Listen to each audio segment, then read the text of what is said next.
My name is Jen Zell, and I serve as the Acting Chief of Staff and Secretary to the Board of Trustees here at SUNY Ulster. At this time, I'd like to ask the Ulster County Sheriff's Honor Guard to come forward to present the colors.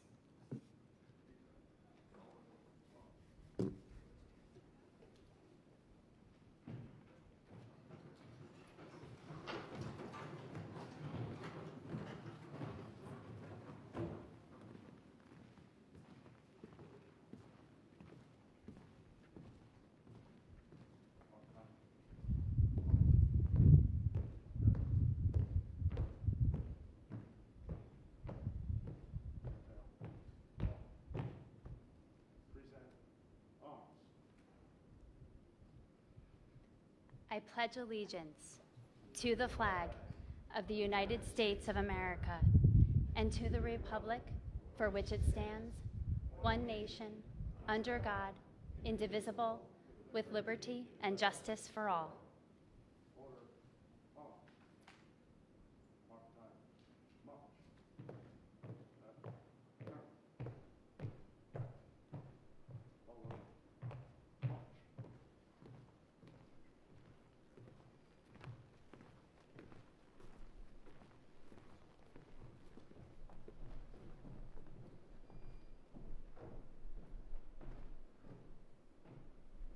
Thank you.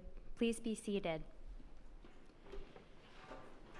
Before I invite Dr. Alan Roberts, SUNY Ulster's president, to the podium, I am pleased to recognize the elected officials who are with us today. Ulster County District Attorney Dave Clegg, Ulster County Comptroller March Gallagher, Ulster County Sheriff Juan Figueroa, Ulster County legislators Brian Cahill, Thomas Corcoran, James DeLawn, John Gavaris, Mana Jo Green, Heidi Haynes, Jonathan Hepner, Herb Litz, Laura Petit, and Abe Uchatel. City of Kingston Mayor Steve Noble, Saugerties Town Supervisor Fred Costello, Rochester Town Supervisor Mike Baden, Lloyd Town Supervisor Fred Pizzuto. I am pleased to introduce SUNY Ulster's 6th President, Dr. Alan Roberts.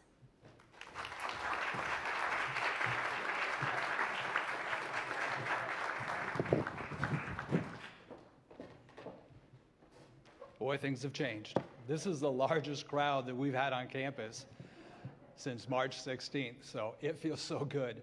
Well, it actually feels good that I don't look at you at a screen either and little boxes everywhere. Well, it is on behalf of our Board of Trustees, our faculty, our staff, we want to welcome everyone to the event today for our county executive to present his budget. It's truly an honor to be a partner with the county. I guess it's, when I think about what our county executive has done in the last 6 months, it's truly remarkable. And even being able to talk today and introduce our executive is truly an honor. His leadership has been stellar. And I think you'd all agree with me that he has guided us through an incredible crisis. And I'm truly honored and privileged to be able to introduce such a unique individual. I actually can see the light at the end of the tunnel. And when I see Pat, it's just remarkable. So with that being said, I'd like you all to help me welcome our county executive, a true leader, Pat Ryan.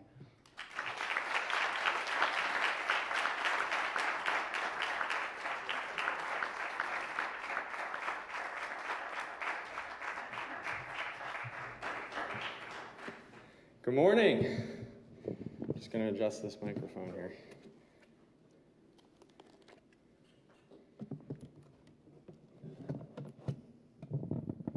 They don't make them for tall guys as much. Well, again, thank you all for being here. It's both energizing and exciting to look out and see so many people, but it's also a little bit weird to look out and see so few people. So, that is pretty much sums up what kind of a year we've had in 2020. But on behalf of myself and my team and the whole team, Ulster County, really thank you to those that are here in person. And as I was driving here, I had my windows rolled down, the sunroof open, and it's just a beautiful, beautiful fall day in Ulster County and in the Hudson Valley. And I'm just excited to be here with you all and talk about what's ahead. So before I do that, though, I really want to give a special thank you to the entire staff and faculty and the student body at SUNY Ulster for graciously hosting us here. We've all known this for a long time, but earlier this year it was made official when SUNY Ulster was recognized as the #1 community college in New York State. And let's give them a round of applause for that.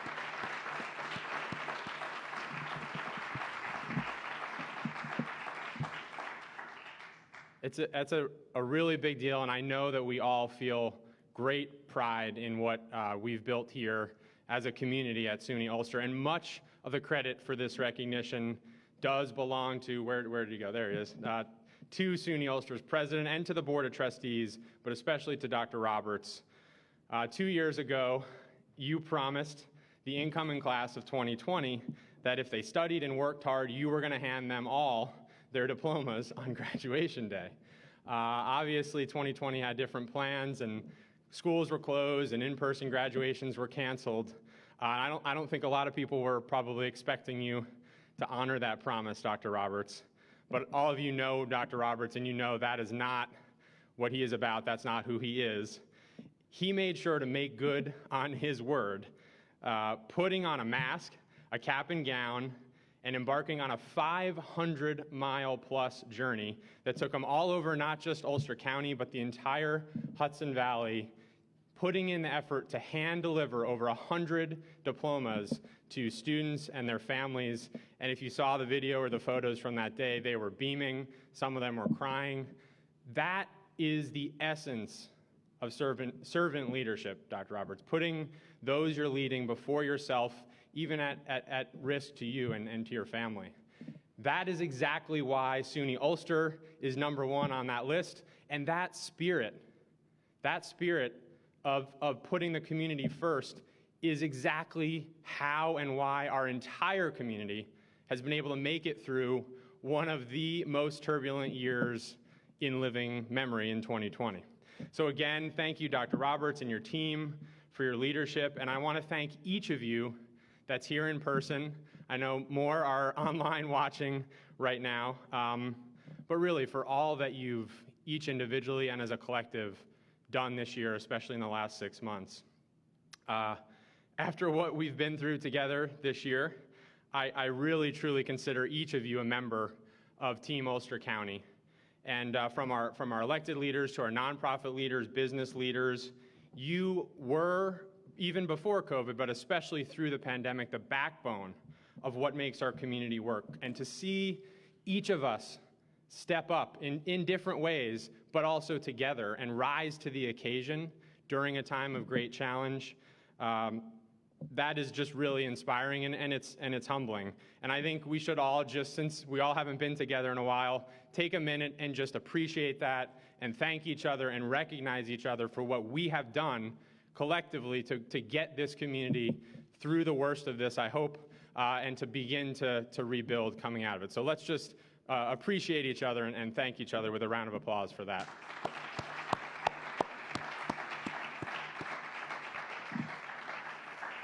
Thank you, thank you. And of course, before I start, I also want to thank and recognize my most important partner and my amazing wife, who unfortunately had to work today and couldn't be here, but she's watching online. My wife, Rebecca. Man, it's been a wild year and a half, but you've been there with me through all of it and helping me make some of the hard decisions and having my back, so thank you, I love you. And to our son, Theo, he was gonna come, but then his nap time was a conflict, so he's napping right now. He might be awake. If you're awake, Theo, I love you as well. Coming home to a 14-month-old kind of puts everything in perspective after what we've all been dealing with, and that's been an important thing for me this year, I know, personally. And on that note, this year, 2020, the beginning of a new decade, it started with high hopes and great ambition. In January, many of you here were with me as I delivered the State of the County at Kingston High School. Feels like 10 years ago. And after that speech, I remember the energy and the optimism as I talked to several of the high school students that had come from across the county to be part of that event. But just a few weeks later, after that speech, many of those same students were rushed out of their classrooms and sent home, literally leaving books in their desks, coats and backpacks in their lockers, not realizing not only were they not going to come back for the rest of that year, but even into the beginning of this school year, that they weren't going to return to their schools. On almost every front, 2020 has not been what anyone expected. Since the outbreak of COVID, students and teachers have had to adjust to Zoom classrooms. Parents have had to put their careers on hold due to a lack of childcare. Families are grappling with how to ration their dwindling finances just to afford essential items like food and housing, while also trying to save a little bit of money for birthday presents for their kids, and to give those birthday presents at a socially distanced outdoor birthday party in their front yard or their backyard rather than what they would normally do. Seniors across our community still afraid often to even leave their homes, see their families or loved ones. I haven't seen one of my grandmothers since March. The pressure and the weight on everyone in our community continues to grow day after day. The pandemic has taken nearly 100 lives in our county alone, left countless friends and families impacted. Nearly 2,300 residents have been infected with COVID, and every one of the 180,000 residents of our county has been impacted in some way by the broad-reaching effects of COVID-19. When you look at the numbers, unemployment at its worst skyrocketed to nearly 15%. It's still alarmingly high at 9.3%, triple what it was just 9 months ago. Across the county, requests for food assistance and SNAP benefits have increased by nearly 30%. Tragically, we've seen over a 90% increase in opioid overdoses, and suicide fatalities in the last 6 months have doubled. From a county government perspective, the near shutdown of our economy has left us with less resources right at the time where the needs and the demands of our community are growing. Early in the pandemic, we forecasted a revenue shortfall of over $34 million, 10% of our operating budget, and took on millions in additional unexpected spending to keep the public healthy and safe. While we acted quickly to implement a financial stabilization plan in partnership with many of you, we are still very much in the middle of an unprecedented fiscal storm of pressures on our county finances. Not only are we living in an unprecedented moment now, but looking forward, there is still a great amount of uncertainty and unpredictability.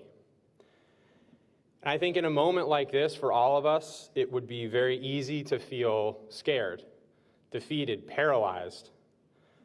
But we cannot, and we must not forget what we've done in the last 6 months, how we have rallied through this crisis. And to me, nothing better exemplifies the heart and the compassion and the ingenuity of our community than Project Resilience, which I think everyone in this room, literally, and so many more were a part of. A food delivery effort stood up just a few days after the first positive COVID cases. We knew that as we made the difficult, but ultimately the right decisions to close our schools and then to start shutting down our economy, that the demand for food was just going to surge and skyrocket. So we launched a community fund, and in the first few days alone raised over $2 million in philanthropic support. We mobilized hundreds of volunteers from every corner of the county, and we had over 100 local restaurants sign up at a time of great uncertainty and risk for them to be part of this program. The collective work and dedication and drive of that group allowed us to deliver nearly 300,000 prepared meals and keep dozens of restaurants open while also keeping hundreds of workers employed at the height of the pandemic. Communities across the country were seeing this: miles-long lines of cars backed up just to get food. In Ulster County, we were hand delivering prepared, pretty delicious, honestly, meals to people's front doors. That is what Ulster County is about and how we responded. And the flood of messages of appreciation and thanks that we all received and that our office received was overwhelming. A few that stood out to me. This one was a Facebook message from Jenna LaPierre of Waukill. She shared a photo of her son, who is without a doubt one of the cutest kids in Ulster County, eating what looks like a delicious meal. And she said, "It's times like this that I am so proud of our community for standing tall together and showing the world such humanitarianism." That was a really tough day that I saw that Facebook post, and I gotta say that carried me through for quite a while after seeing that one. Or this note, left on the door of a home in Ashokan, received by one of our volunteers, and for those that have bad eyesight like me, I'll read it. "We're 90 and 80 years old. This delivery is a blessing. Thank you, be safe," and a smiley face at the bottom. That was another one that really stuck in my mind. There's no doubt that this pandemic highlighted the fragility of our community, but it also highlighted our values, our strengths, and our resilience. So as we begin the long and difficult process of rebuilding, we must not forget that spirit of compassion and community and creativity. And as we recover, we cannot allow ourselves to just slip back into the way things were before. Because even before COVID, just like we've talked about consistently, many of our economic gains were already hollow and uneven. While unemployment was at record lows, we still had 4 out of 10 Ulster County households before COVID living paycheck to paycheck.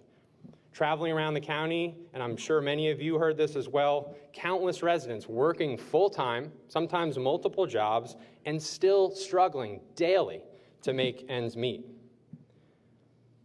Let's not forget the principal reason we all came together and formed this social compact, this promise that if you worked hard, you and your family could live with dignity and your kids could do better than you. Yet it feels increasingly, especially in the wake of COVID, like those who signed up for this economy got a bad deal. So as we turn our eyes to the future here in Ulster County, especially as we undertake the work to build back from COVID, it's clear we have to take a fundamentally different approach.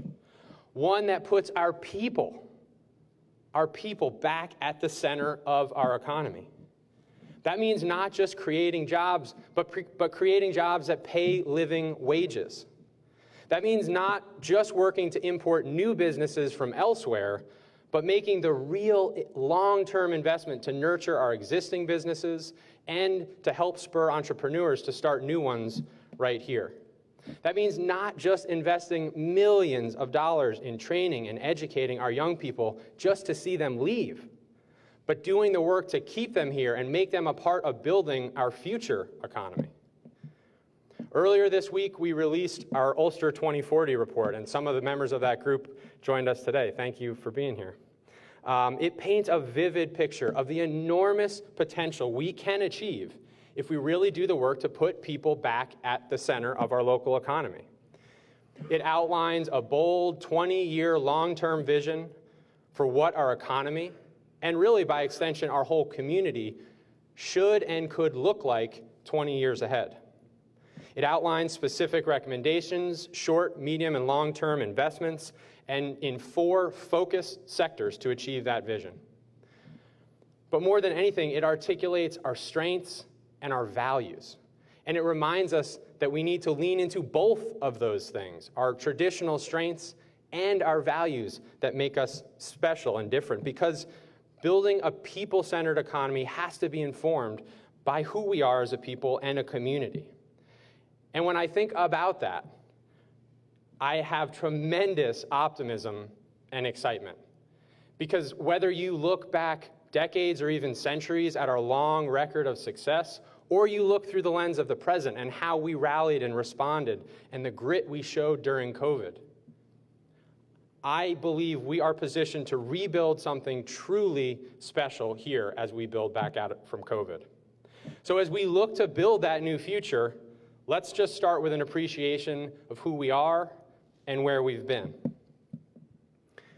Number one, in Ulster County, we are growers. For generations, our farms, orchards, and vineyards have defined not just our economy, but our landscape. Today, the food and agriculture sectors account for about 15% of total jobs in the county, from hard cider to gourmet ice cream, from rye whiskey, one of my favorites, to rye bread. Ulster County is known as one of the most delicious destinations in the nation. Looking forward, by 2040, in Ulster County, we will build one of the most dynamic and resilient food systems in the nation, empowering our local growers to supply an array of healthy products that not only sustain our residents, but position us as the go-to supplier of high-quality organic foods to New York City, the biggest market in the nation, and to the region. And this year, in 2021, as a first step, we will make investments to transform the Hudson Valley Mall, which we all know has been slowly dying for over a decade, into a thriving hub of our future agricultural economy, partnering with the Whole Group, FarmBridge, the Novo Foundation, and New York State Empire Development Corporation, and others. We'll create an agribusiness hub there that will form the centerpiece, or one of the centerpieces, of our new economy. Number two, in Ulster County, we're makers. We've always been a place where people actually make their living. From the cement and the bricks that helped build the Brooklyn Bridge and the foundation of the Statue of Liberty, to the IBM microchips that put us at the forefront of the first computing revolution.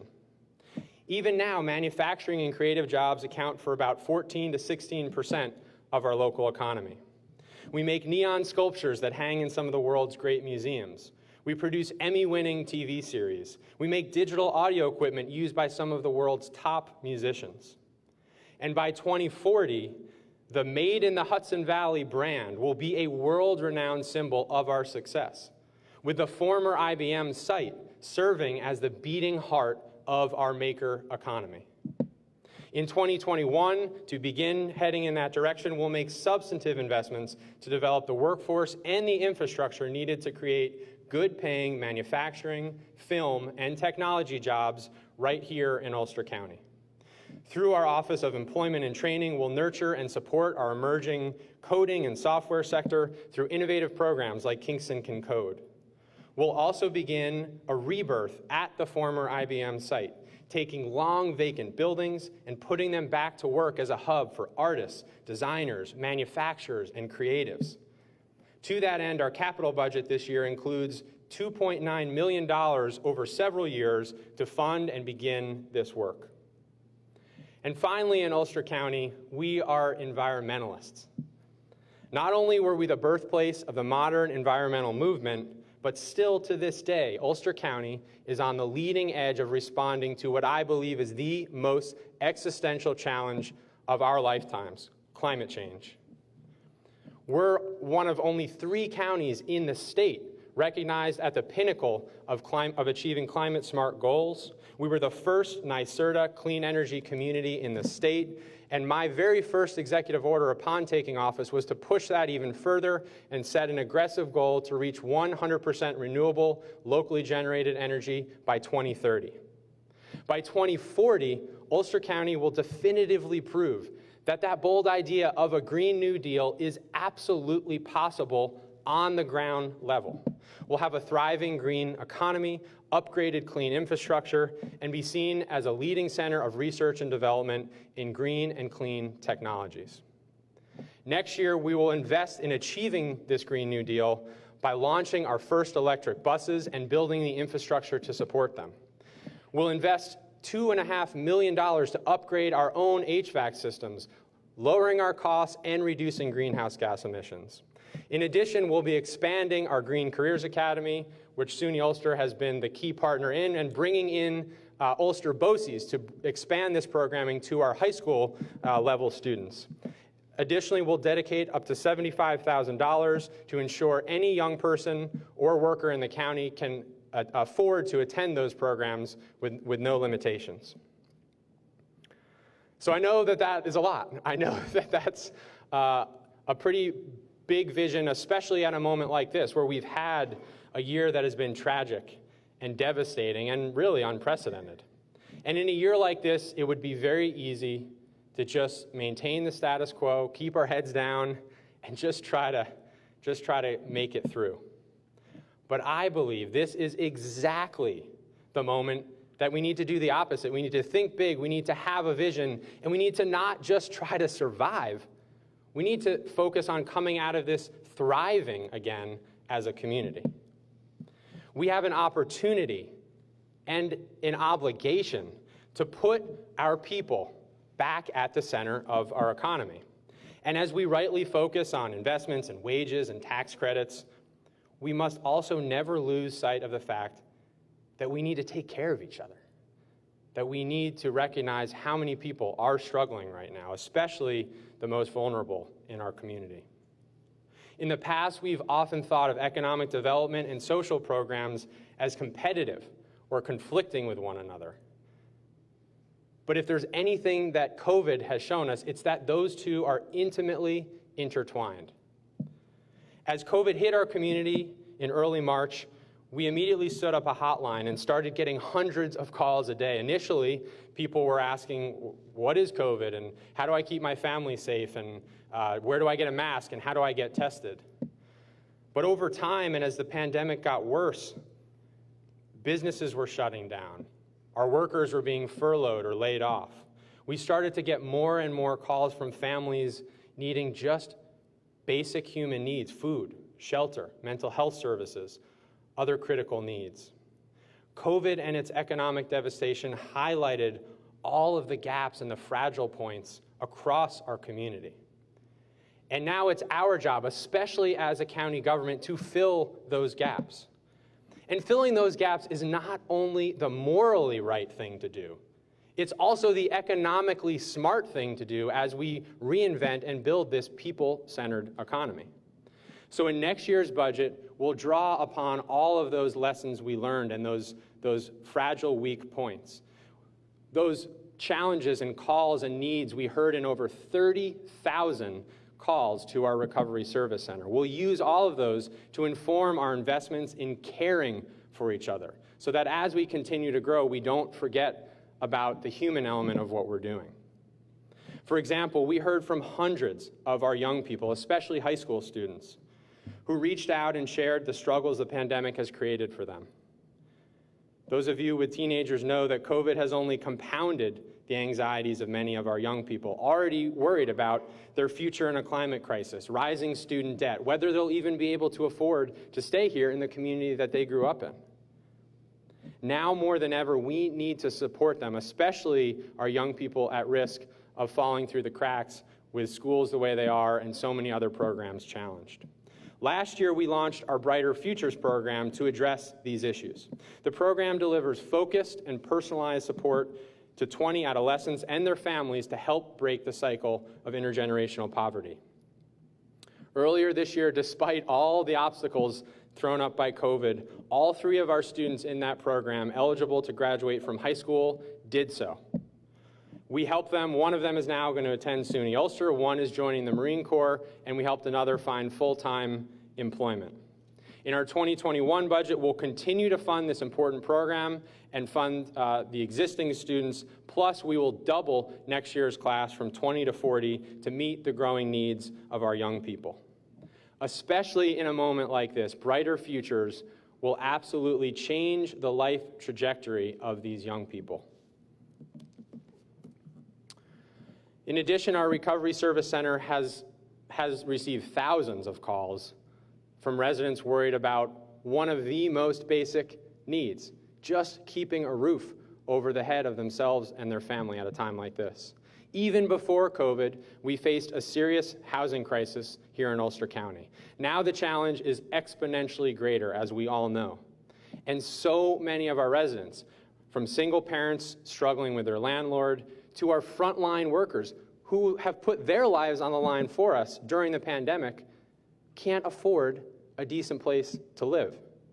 In 2021, we are tackling this issue head on. In partnership with our legislature and the new Joint Housing Advisory Committee, this year we will finalize our plan to convert our former jail site, which has sat unused for 13 years, to convert that into a major workforce housing project that will be accessible to all of those same frontline workers who put, again, their lives on the line for us and who deserve to live with dignity in the community that they've served so nobly. We'll also continue working to identify additional sites across the county to build more workforce housing, because we know there's a lot more work to do to address the housing emergency that's facing us. And finally, our Recovery Service Center and so many of our partner agencies have also received a huge volume of calls from residents struggling with mental health issues. We know the pandemic has only exacerbated the challenges and anxieties that so many of our residents face. And tragically, we've seen a nationwide surge in mental health issues. In next year's budget, we are ramping up our resources and taking a truly innovative approach to address this in Ulster County. First, we're expanding funding for our mobile mental health program, one of our most successful, dedicating nearly $900,000 this year to that program. This will enable us to have more mental health providers available more hours of the day across Ulster County. In addition, for the first time ever, we're assigning a full-time social worker to our 911 call center, making us one of the few communities in the nation to make this important commitment. When a resident calls with an emergency and is experiencing a mental health crisis, we will ensure they are met with a true trauma-informed response. Here in Ulster County, we are making the investment and we're doing the work to ensure we're responding to mental health crisis with care, not with incarceration. In addition to those specific initiatives, we're also continuing to invest in caring for our residents across many other critical areas. As we continue to pull ourselves out of the COVID crisis, the residents of our county now more than ever can and should feel confident that we are here for them.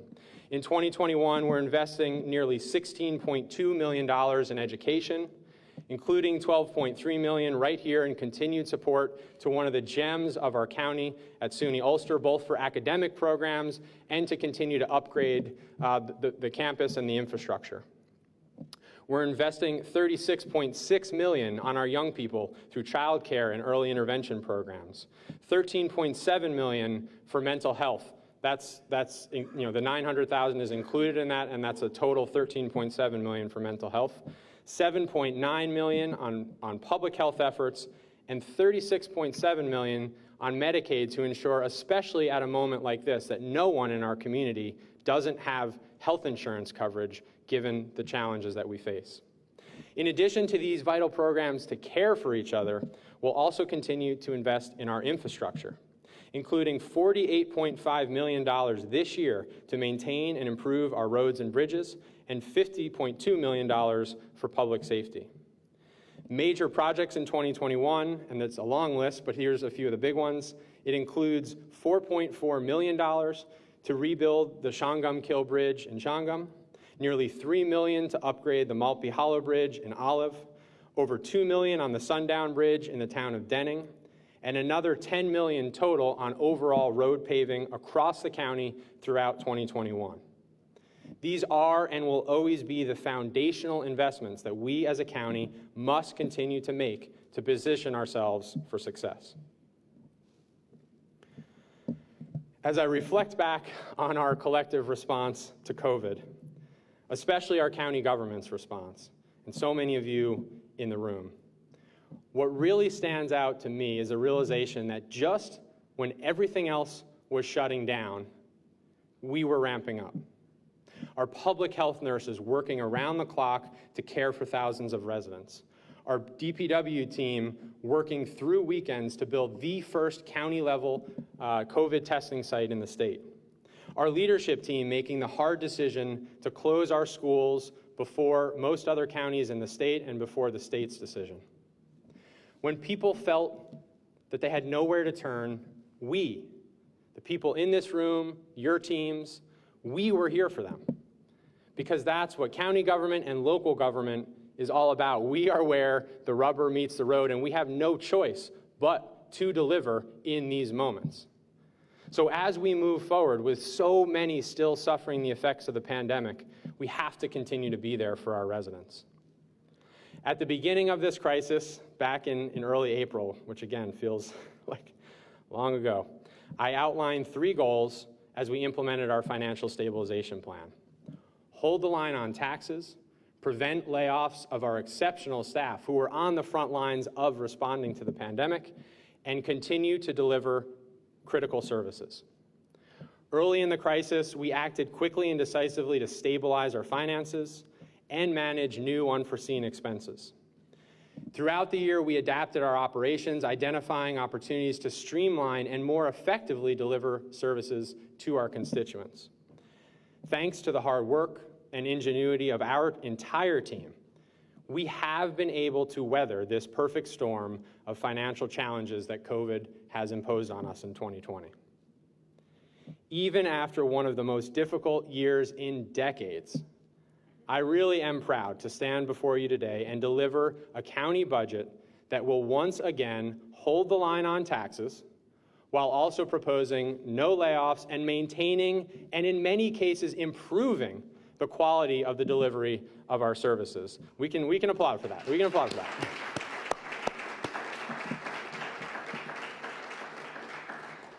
By the numbers, this budget proposes total spending of $333.8 million. That will be allocated across both of those key efforts I talked about: growing a more equitable economy and ensuring that as we grow, we continue to take care of each other. In the midst of this perfect storm of fiscal stress, we have also been able to maintain a strong and resilient financial position. Our credit rating in Ulster County remains strong at AA in the most recent ratings from S&P, which were in August. We've once again been designated as fiscally sound by the New York State Comptroller, and in this budget, we maintain a fund balance above recommended levels to ensure that as we head into an uncertain future, we maintain financial flexibility. While the pandemic has tested us this year in ways many of us never thought possible, how many people actually had one of these before 2020? It really has also shown us a path forward. One that emphasizes the people of our community, that puts them and their stories and their challenges at the center of our decision-making and our investments. From a single working parent in Walk Hill, to a homebound senior in Saugerties worrying about rising rents, to a parent in Kingston just trying to find help for their teenager struggling with mental health issues. We need a new path that recognizes as we emerge from this trying year, we must do 2 key things: grow and build a more just and equitable economy, and care. Just never forget that that is what we're all in this to do, to take care of each other, and especially at a moment like this, to leave no one behind. And we have to remember that those 2 goals are interdependent, not at odds with one another. We've all seen this. I've seen so many moments of our community rallying this year. And after seeing that, I feel like more than I could say a year ago, I really know what our community is about and what we're made of: grit and compassion and generosity and ingenuity. And I know that if we can maintain that spirit, we can and we will build a real community here that will become a model for others around the nation to follow and to emulate. I want to thank you all for being here. I want to, more importantly, invite you to be part of that, to join this effort, to build and chart this new path forward. As we head into 2021, there's one thing I am certain of. We are not through this. We will absolutely have more challenges ahead. But I know that if we stick together, if we have each other's backs, we've made it through one hell of a year, and we can make it through almost anything together. So thank you. let's head into 2021 with optimism and compassion.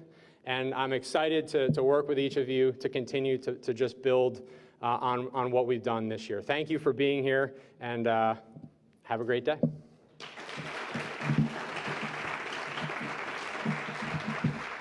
Thank you.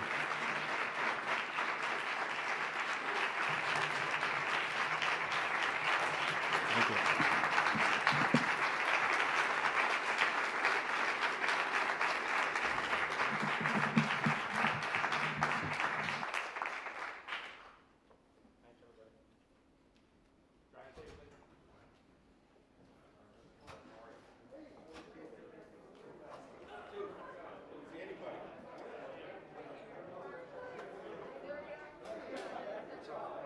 Hey, I sent you an email.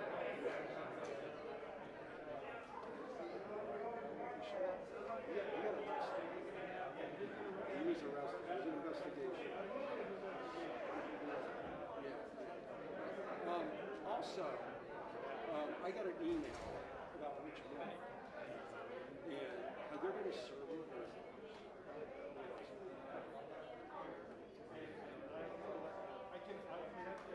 You know what? I see an email about that, so you can talk about it.